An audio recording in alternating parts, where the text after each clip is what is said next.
I redefine the impossible. That's why I'm the Concrete Rose. Nina, also known as the talented Concrete Rose, is a poet, entrepreneur, musician, author, motivational speaker, humanitarian, spiritual life coach, NAACP and iHeartRadio performer, spiritualist, mental health advocate, and actress. So close to my heart because I've been acting. So close to my heart. She is a two-time Poet of the Year nominee. She has performed her poetry in various places in the 757. She has performed in Richmond, Virginia, Washington, D.C., and Brooklyn, New York. She owns an accessories boutique, an apothecary, and offers spiritual services on her website, www.fabboutiqueonline.com. She also published her first book this year, yay! Titled The 12 Months of Growth Challenge, a 12-month journey to a better you, which is available on her website, www.fabboutiqueonline.com, as well as Amazon.com, Lulu.com, and BarnesandNoble.com. Wow, so wonderful. Nice. Nina, thank you for being Oh, yes. We applaud you. Wonderful, yes. I appreciate y'all providing space. Absolutely. And I told y'all, she's a queen in her own right, honey. I tell you, she came with all the parts. Let me tell you. All the accolades. Go ahead. Yes, I love it. She is quite talented. Nina and I met many years ago on the Roundtable show that we used to, it was similar to a podcast that we used to record live at VA Live. Right. Down, is it what, down Military Highway? Yeah, South Military Highway. VA Live, rest in peace. Deep Creek area. Yeah, it's not there anymore. No, I think it's a dollar store now. It has a huge Dollar Tree. Yeah. So that was our spot. I think we used to be there on Wednesday nights. I think it was. Yeah. And that's how I first met Nina. And I had, from the second I met you, you were just a whole vibe, girl. I have to tell you that. Yes. Like, so very often, especially when multiple Black women get into a space, I don't know, there's very often this unspoken contentious spirit, jealousy and backbiting kind of a feeling. You have to kind of get used to each other so that you can kind of get past those things. I had none of that experience with Nina. She was just, oh gosh, just this open spirit, just this beautiful, beautiful being. And it was just such a pleasure getting to know you in that space. Yeah. Thank you, Ms. Linda, because I actually credit you to the start of my acting career. What? I do, because I know how you love acting, and I'm so excited to hear that you're doing it full time. That is so amazing and inspiring. Yes. So, you know, just thinking about being at that age, I remember being at 31 and I had a lot of uncertainty in my life. You know, I had done some things, but I had quite a bit of uncertainty. I definitely wasn't living my dream at that time. So to talk a little bit about feeling comfortable enough at 31 and at a younger age, because I met you so many years ago, and being comfortable in your skin, being able to be your authentic self. Talk about that, because that's certainly not easy for us as Black women. No, it is not, because when you constantly got the world pointing at you saying this is wrong and that is wrong and fix that, it makes it very hard for you to be able to look at yourself in the mirror and say, well, I love what I'm looking at, instead of, oh, I need to have thicker hips, or I need to have a skinnier nose, or whatever. But growing into loving authentically me, it really came from hitting rock bottom. Hitting rock bottom, losing a lot of people I thought was friends, all the people I had around me. And even though I was working and I was performing and it seemed like I had it all together, inside I was dying. And when I hit rock bottom and I got in a car accident and I couldn't work, I felt like that was God telling me I had to sit down and focus on me, because I was headed for death. I was headed for death, being very, very suicidal. I was definitely headed for death, because I kept attempting it, but nothing would happen every time I attempted it. So actually really sitting down and facing myself and saying, do you really want to stay this way? Do you want to be a Tasmanian devil? Do you want to be crying every other month nonstop for weeks at a time? And really saying you got to take self accountability for the parts that you have done and identifying what is it that has made me this way. And I call it inner child healing. When you go back and look at your childhood and see the things that happened in your childhood that affect the choices that you make now. And I had a trauma starting at 4 years old, going all the way to 30 years old. Like, I was still in trauma, trying to heal, still getting traumatized. And it was really sitting down with a therapist, someone who didn't know me and who wouldn't judge me for the things I said out my mouth, and just really doing things like journaling or going out in nature or starting to get comfortable coming out on social media saying, hey, I'm not okay. That's when I started becoming more comfortable. And I wasn't always comfortable because people always got the whispers and stuff they're going to say. But when I started getting the inboxes, Nina, I'm glad that you shared your story because that helped me be able to tell somebody mine. That kind of started giving me strength, or running into people like Miss Linda when I didn't feel strong and you feeding me some sort of strength. That's what really kept me going. I'm like, well, why would these people say they see something in me if they didn't? Right. I had to find it for myself. And when I found it for myself, I wasn't going to let nobody take it from me. That's That's right. And that's when I Beautiful. started growing into loving myself more. Like, yeah, Nina, your mouth might be a little slick. You need to work on it. But what you said was the truth. Just add more compassion to it. So, like, Right. Yeah. you know, because they say brutality is honesty without compassion. I can be a very brutal person. So I'm just working on, adding the compassion, because something that I've learned recently is nothing wrong with the way I love.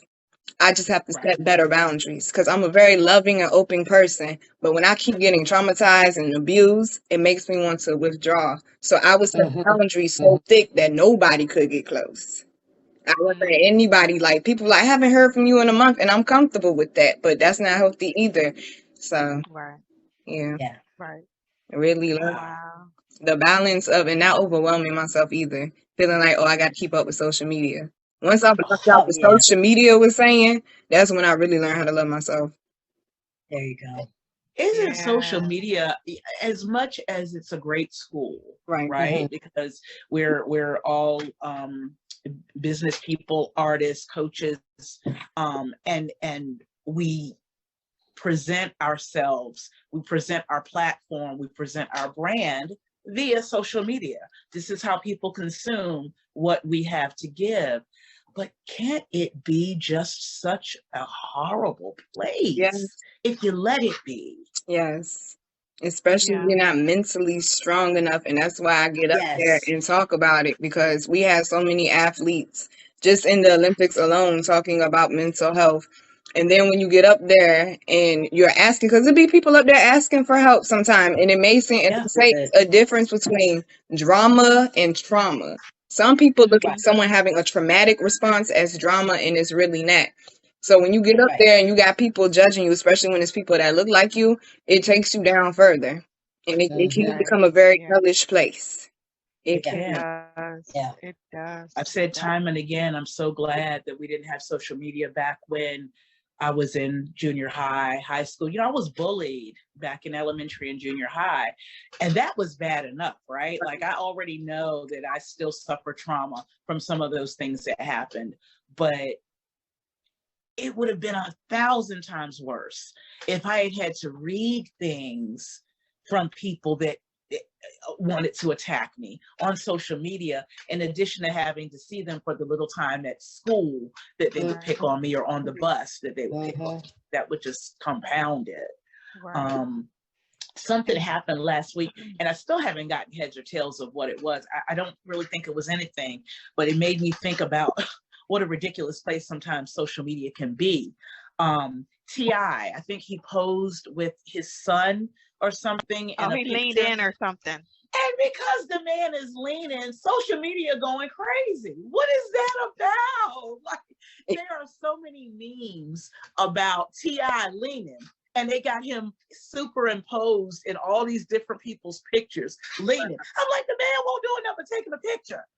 With his kid or something. I'm like, yeah, I It's don't a know. big deal. Yeah. Yeah, social Yeah. media, they'll take things and they run with it. They just Right. turn it up, flip it. they don't even rub it down nice. You know what I'm saying? I mean, it's awful. I hate it so much because I try to look for the positive stuff, but people just want to turn the positive into negative for some reason. And then, like you said, Linda, I agree with you because I was never bullied, and I didn't bully anybody in school, but I've been known to be called mean. I was about to say that's because you mean. I was just about to say that. I have no idea where they get that from. Nina, don't listen to her. Nina, I'm not mean. I just mean what I say.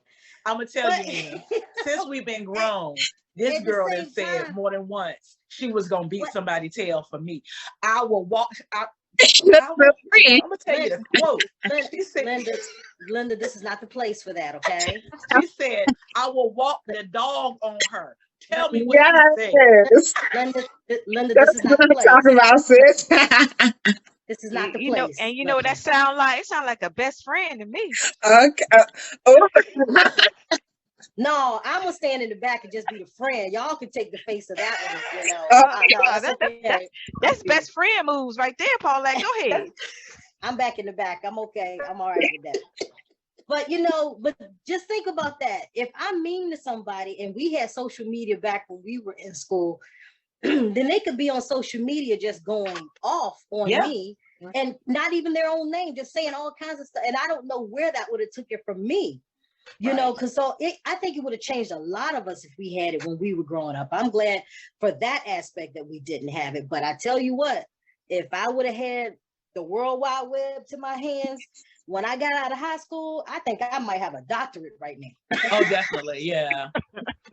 Definitely. I would own some country. Like, I would own some stuff. Like, for real. Yeah. Oh, yeah. All the other stuff you can just leave it. But yeah, keep doing what you're doing, Nina, because mental health is growing. It's doing nothing but growing. And anybody that you can help and that you can touch, with your experience, you can keep them from doing what you tried to do. Or if they've tried it, you can actually relate to them and they can understand, and you can help them, and hopefully they can help somebody once they come out of their cloud that they're in. So please keep doing what you're doing. I love it. I love to hear that. Thank you so much. I definitely will. I love it, girl. You are good. Thank you. I appreciate that so much. I really, really do. I really do. Like, I'm just honored to be alive and be here. Because it was a point in time I didn't want to. So I'm just grateful for moments like this. I thank y'all. Yeah. Wonderful. Keep spreading it, girl. Keep spreading those words. Our young people need it. They need help, and they need to know it's okay to ask for help or to say, I'm not okay. Yeah, that's right. I am so glad to start seeing a lot more commercials of saying it's okay to say you're not okay. Right. To somebody. Right. It just got to be the right person. Because sometimes people like, oh, all you need is a beer or a blunt and you'll be okay. Like, no, this is deep. Right. So when I come down off that hat, it's still going to be there. Still there. Right. Still there. And I say this all the time. Suicide is the #1 thing that's killing people that can be prevented. All you have to do is talk about it. Yep. And make people comfortable to talk about it. That 5-10 minutes can change somebody's entire world. If you just sit and just like, yo, I need to talk to you. Let them get at least 5 minutes. Yeah. Yeah. And have you guys seen that commercial of the guy in the gym and he has the weight on his chest? Yeah. Man, when I saw that one, I'm like, I can relate to that. And I know so many millions of people can relate to. He was just talking about his family, but it's more than just family. It's everything. It's just life. Right. It's a culture thing. Yeah. It's a culture thing. I'll do it. I'll get it myself. No, boo. No. Yeah. Right. We got to get that culture thing. Like, we don't tell anybody. We got to keep it within the household because it's supposed to miraculous, work itself out on its own, and it never does. It never does. No. Yeah. You have to be able to talk to someone, a mental health professional, a friend, or a stranger. Just get it out where someone can listen to, validate your feelings. That's the thing right there. To let that person know that they are not crazy. Right. Because there's something deep. There's something deep in that angry Black woman. There's something deep in her. to change it to a passionate one. There's something deep. So you got to find out what that deep is with that angry Black woman. And then that will grow and change it to that passion. That's right. To judge people based on their reactions. So they may be reacting because of a certain way experience that they have to cause them to act that way, but we don't want to dig deep enough to find out what that is, or care enough to find out what that is. PTSD is real, people. It is. Yeah. And sadly, we're programmed in that way. We're programmed.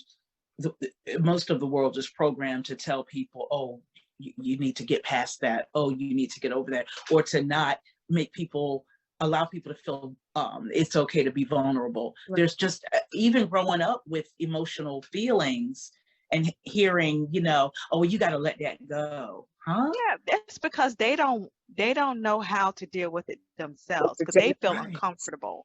So they don't know how to help you. They don't know how to talk to you. So they just rather just avoid it. Oh, you get over it, because they don't know how to deal with it. And that creates 30, 40, 50 years of damage.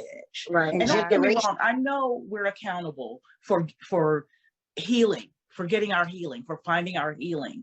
But people don't help when they don't allow you to be you. They just you got to be calm, but you also got to be open, and you got to be accepting.